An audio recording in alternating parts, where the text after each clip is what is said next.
ये दुनिया का सबसे बड़ा और खतरनाक जंगल है। ये 7 देशों में फैला हुआ है।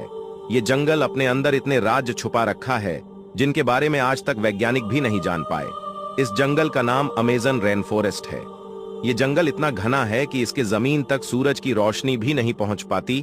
साथ ही साथ ये भी कहा जाता है कि आज से 5 करोड़ साल पहले पाया जाने वाला टाइटेनोबोआ आज भी इस घना जंगल में रहता है।